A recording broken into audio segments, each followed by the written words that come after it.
you have to have good money principles when you're eating. I spend it with myself and I spend it with my family. That's literally the most important things in my life. But in reality, the only person that generally tell you you're not working enough, you're not doing enough, or you're not good enough is yourself. The great thing about learning business over time is some of these issues, obstacles, mistakes happen again, but you get so much better if you're growth minded to shorten the timeline that you're in the. Keep the main thing the main thing. Boom. Welcome to this edition of the Balanced CEO podcast. I'm your host, Chris Williams. Today, I am pleased to announce we have another mentor of mine who is also a friend and longtime listener of the Morning Dig. He better be. That's right. Shawn Rider, what's up, man? Hey, what's happening? Appreciate you having me. Thanks for being here. So we just finished up day one of the Tactical Empire. I'm really stoked on how that went. I appreciate you guys having me on as a speaker. You should be stoked. You smoked it. I'm, well, I'll believe it when I see it. You did great. Get those 5-star reviews. I was sitting in the back with Kirk, who was our keynote speaker today, and he was whispering under his breath every time you said something awesome, and he took good notes. So great job. That's amazing. Yeah, he actually offered to help me critique my speech and get it better and kind of take me under his wing. So beautiful. I'm blown away by that. Definitely was not expecting to go after such a pro speaker and then also have him enjoy what I had to say. So absolutely, definitely a confidence builder. But that's enough about me. Let's talk about you. You are not only a mentor, but a partner and owner of the Tactical Empire. Yes. You've been a long time business mentor. That's right. For a long time in the gym space and now kind of more broadened. That's right.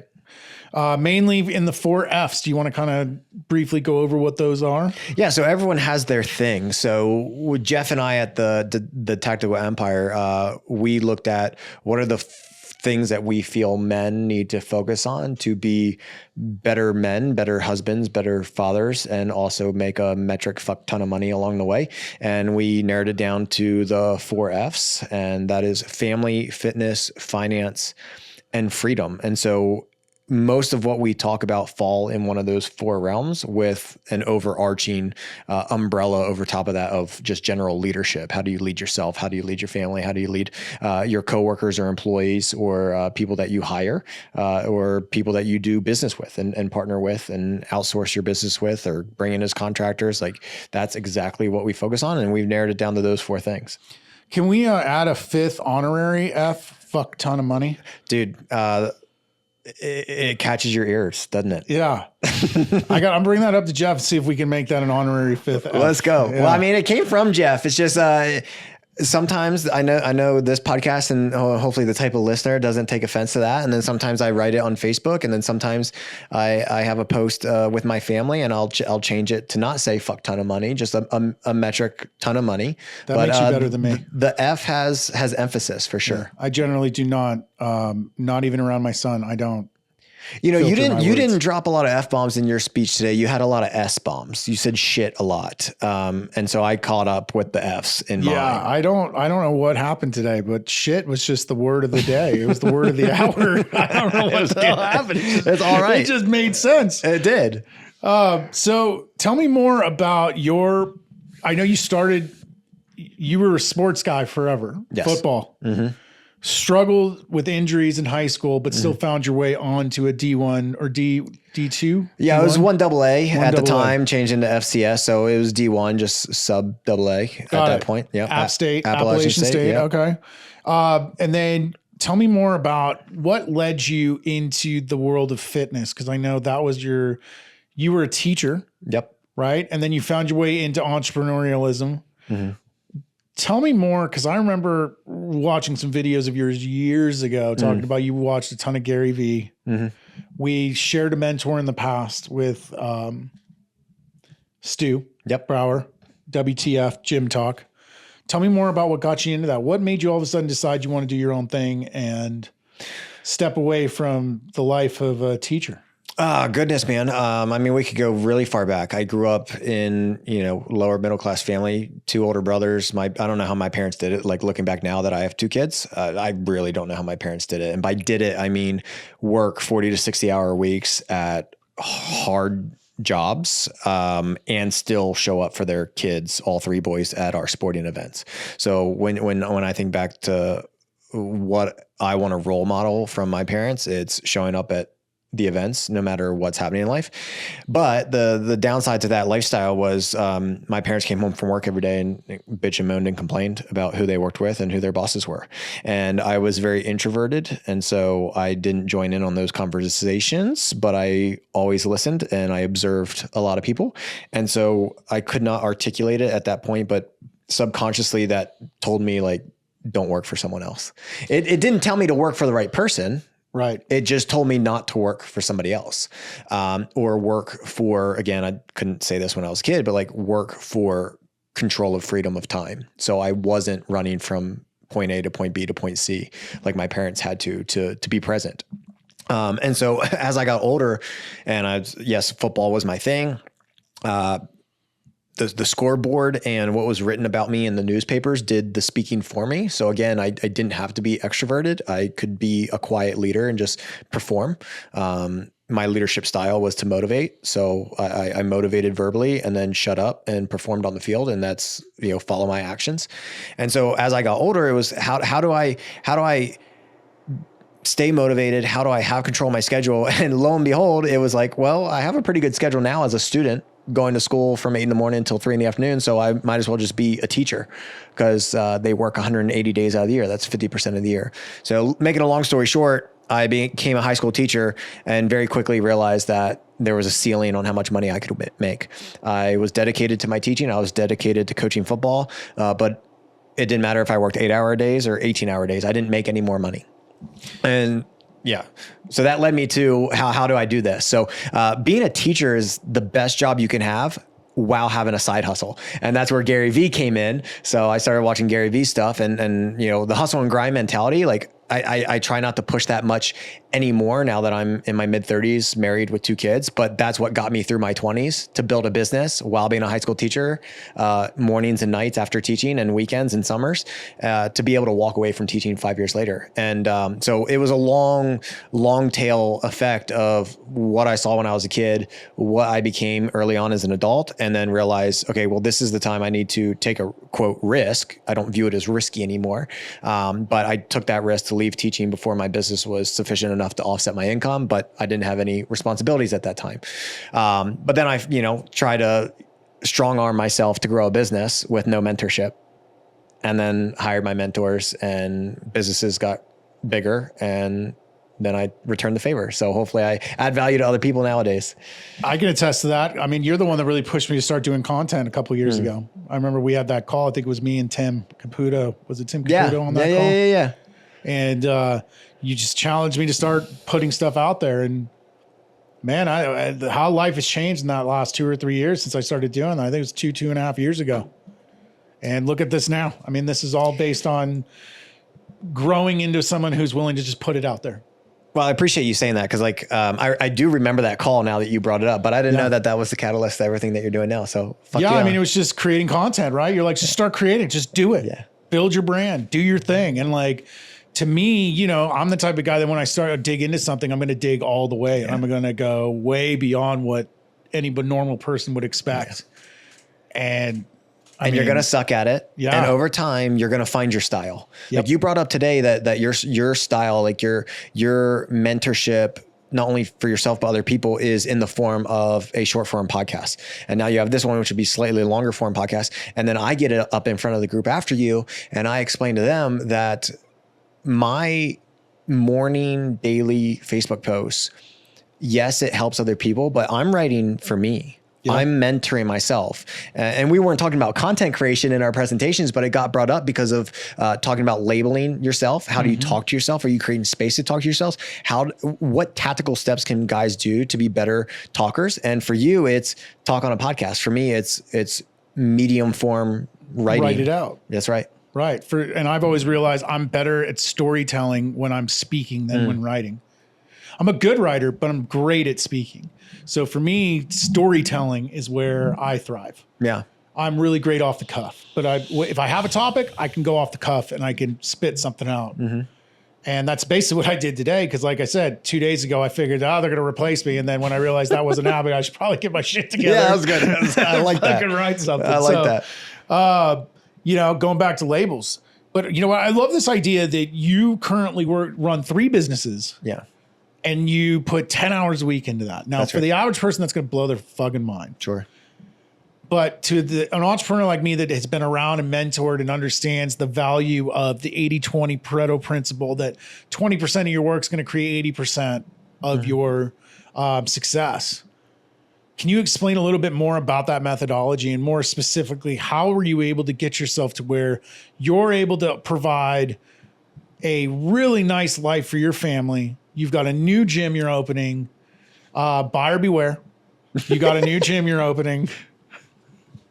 That was so good. For those of you that don't know, that was a good one. Yeah, that was a fun little dig there for whoever the anonymous people out there. You know, you've got this new gym, you've got Tactical Empire, you've got your own mentoring, and you do it in 10 hours a week, which obviously should provide you lots of time at the bar and, you know, hanging out, doing guy nights. Yeah, getting wasted. Right. But in reality, what do? You spend it with your family. I spend it with my family. I spend it with myself. I spend it with myself and I spend it with my family. That's literally the 2 biggest, most important things in my life. Shawn, that sounds very selfish. To one of your biggest pillars is yourself. No, I have to be right. Like, I have to be okay and good with myself. And that's how I will serve my family. And in turn, how I bring a living to my family is serving others. So my actions look very selfish verbally from the outside when someone looks at my schedule and the importance that I put on myself and my personal time.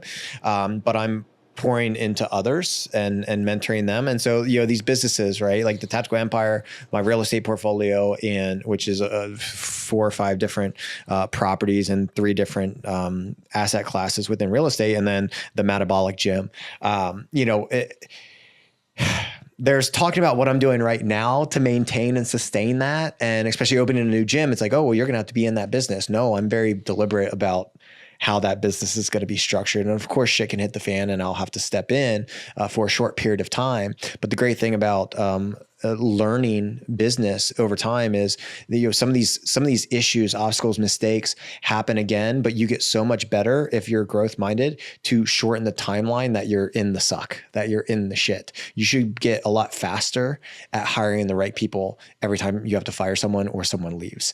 And so how I've gotten here is trial by fire. You know, in my 20s, I have to admit, I didn't have any responsibilities. Not like I was a 22-year-old with a kid and I didn't have a girlfriend. And so I worked my tail off, and building that foundational base in my 20s really helped. So if younger people are listening here, it's not necessarily grind your face off. That's probably a decent strategy when you're young and don't have any responsibilities and dependence. But the true principle there is be a steward of money. So I was a steward of money. When I finally met my wife and we started dating, then got engaged, I realized she was a steward of money. So when we brought that together, that was a pretty good influx of additional capital. And then we protected that money.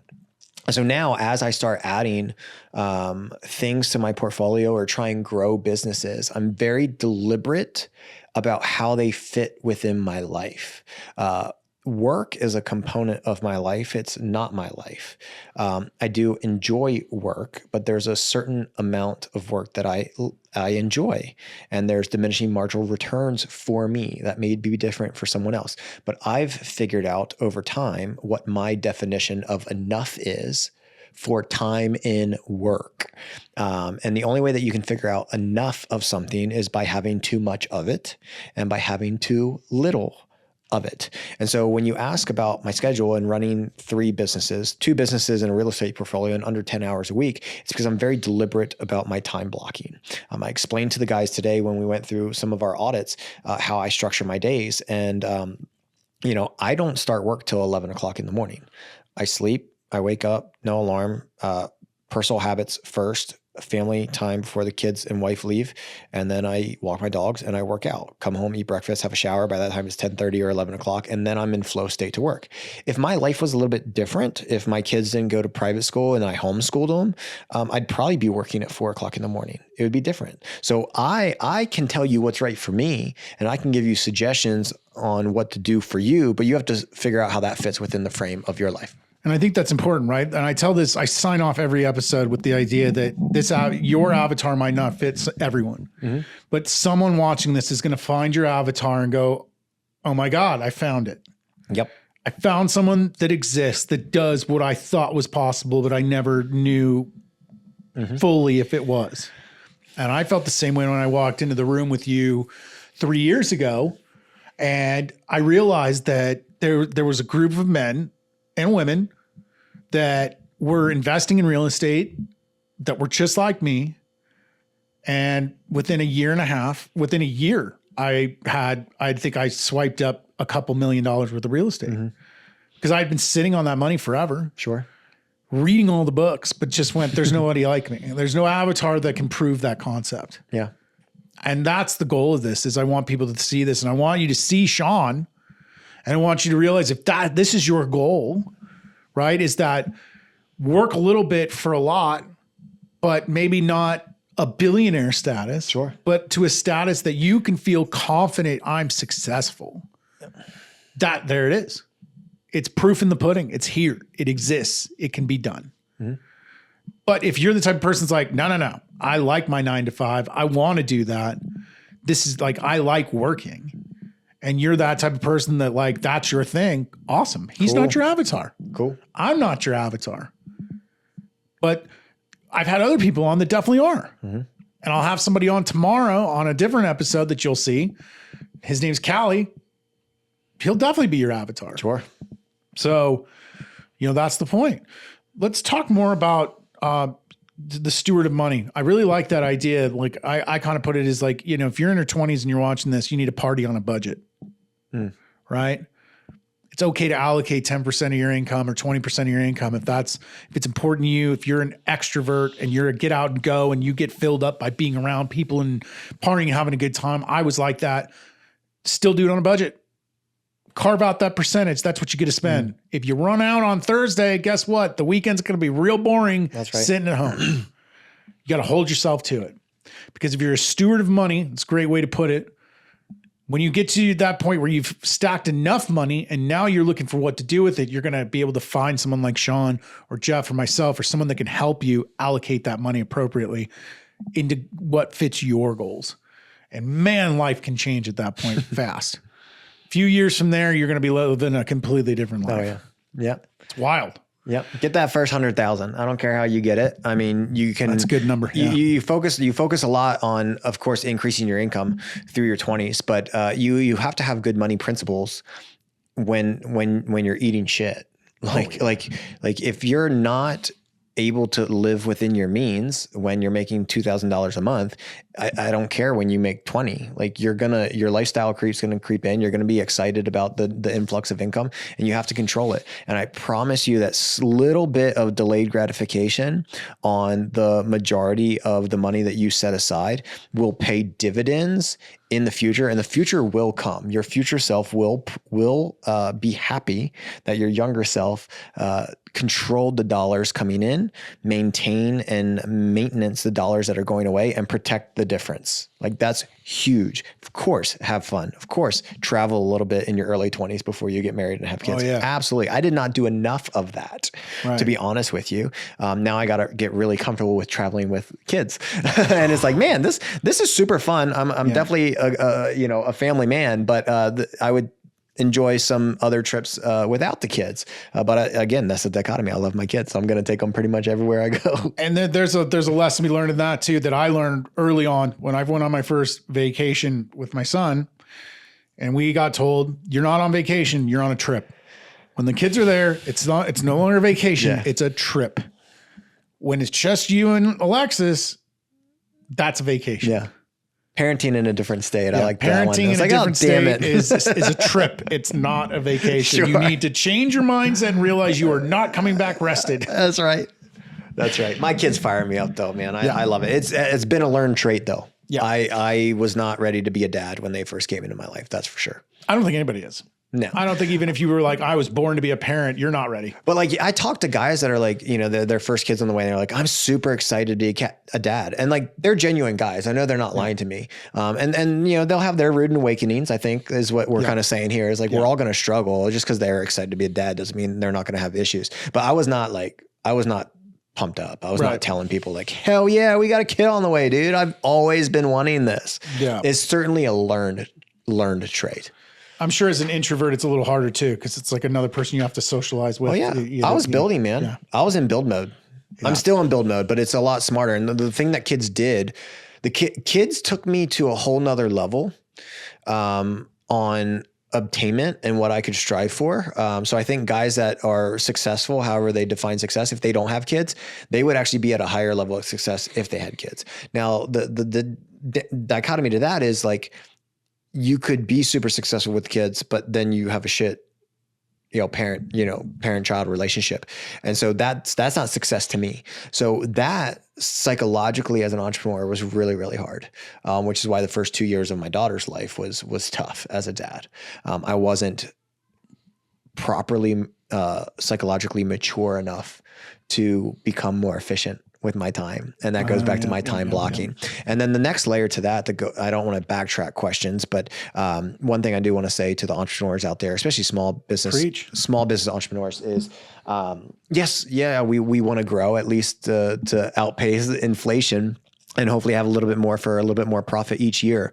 But most likely your business isn't going to shut down next week if you take a day off. And so my talk today really was, I liked the quote I put at the end on pace, find your pace, slow enough or fast enough to move, slow enough to not stop, right? Like I've found a really good pace for me right now. And yeah, some days the pace is even slower.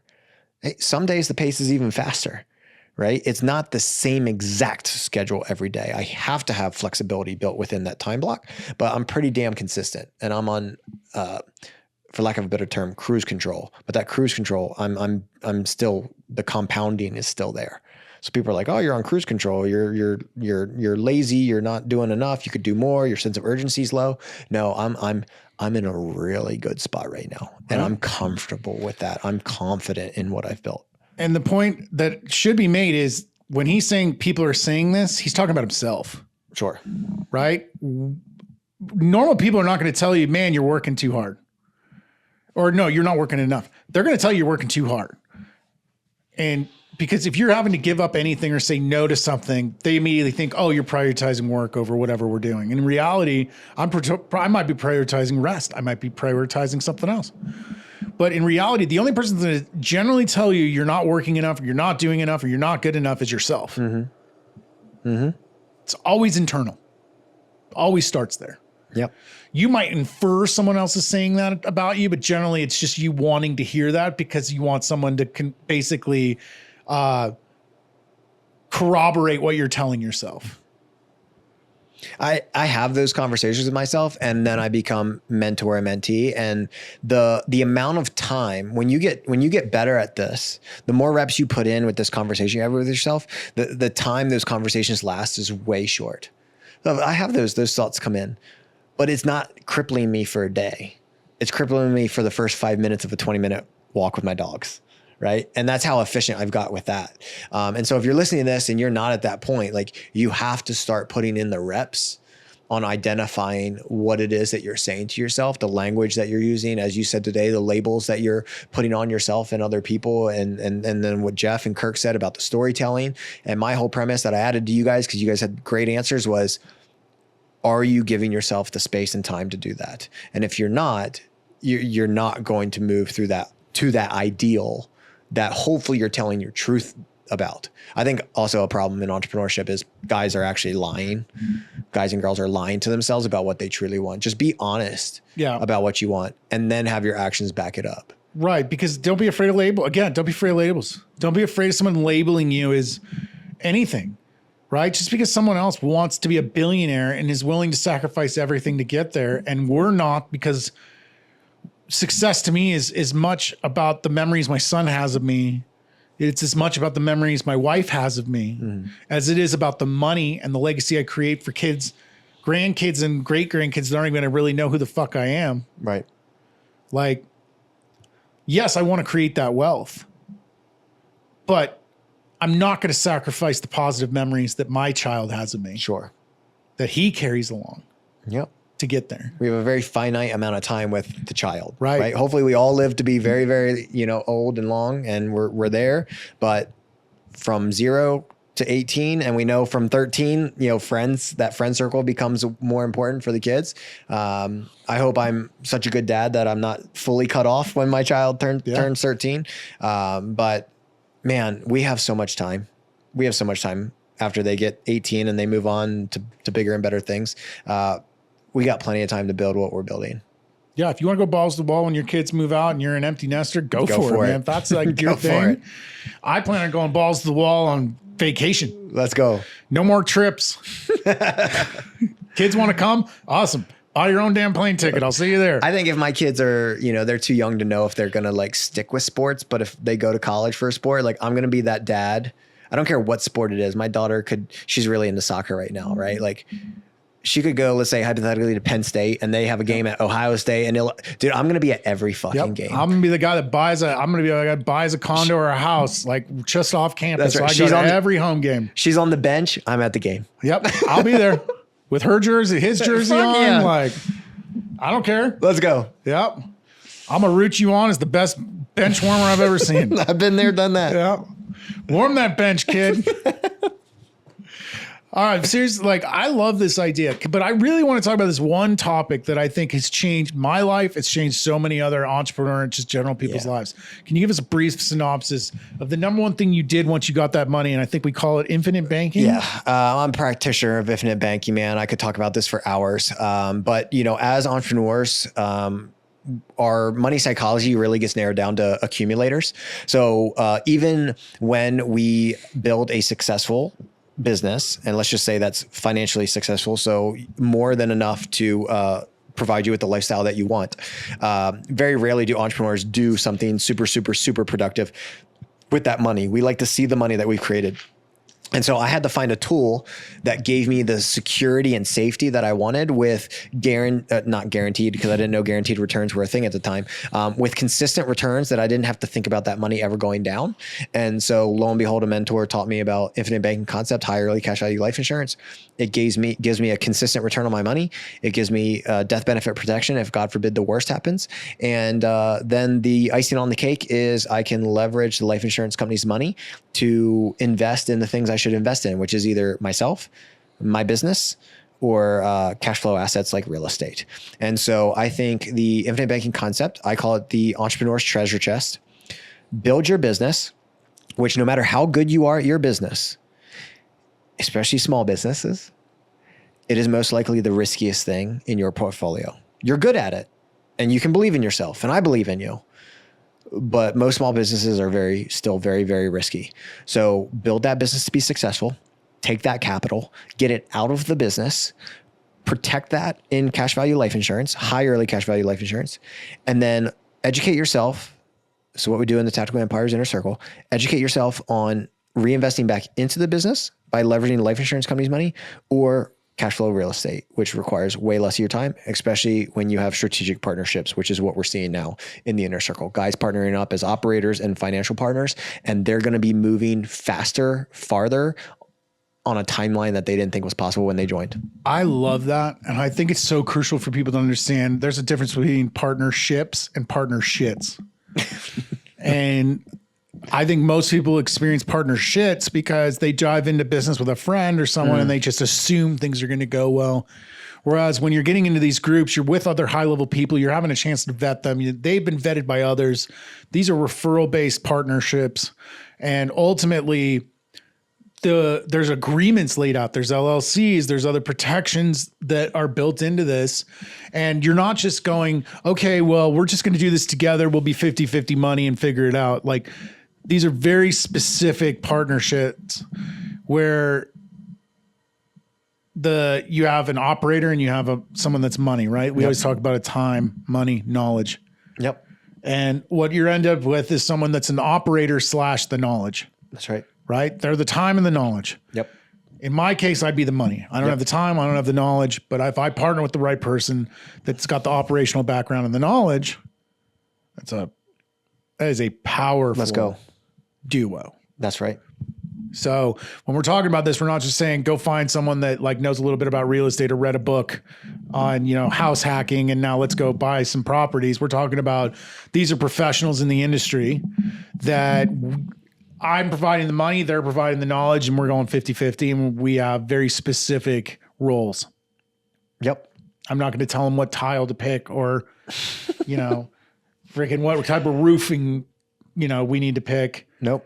I'm simply going to be like, here's the money, go do your thing. This is the expected returns. And like, I have input on the decision whether or not to buy the property. But, and when you do that, this allows you the freedom to either spend time with your family or build your business. Right. Don't let the other thing, like if your main thing is still providing and that's what you love to do and passionate about, take that capital, find someone that you trust and that has the experience and time and knowledge that has the passion to do those things and invest in that. Right. And just keep building your thing. And I think that's what we're going to close off on. Keep the main thing, the main thing. Boom. Let your money work for you. That's your vehicle. It's just another vehicle, just like a 401k or an IRA or any of the other normal things you've heard. I love infinite banking as a vehicle. I love using the money from infinite banking to go into real estate as a way for my money to just keep growing, essentially like little soldiers. Every dollar is going out and recruiting more dollars. And then my main thing continues to get to be the main thing. So that's amazing. I appreciate your time today, Shawn. I know it's already been a long day. Appreciate you coming in here and sharing time with us. As always, understand avatars are going to be different. You're going to run into a lot of different people on this podcast. You don't have to emulate everyone. You don't have to emulate anyone. You can take and pick and choose pieces of everyone to make your perfect life. But the goal is just to share knowledge and opportunities and ideas so that you can start working towards that perfect balance, just like many of my guests have. And with that, keep digging in.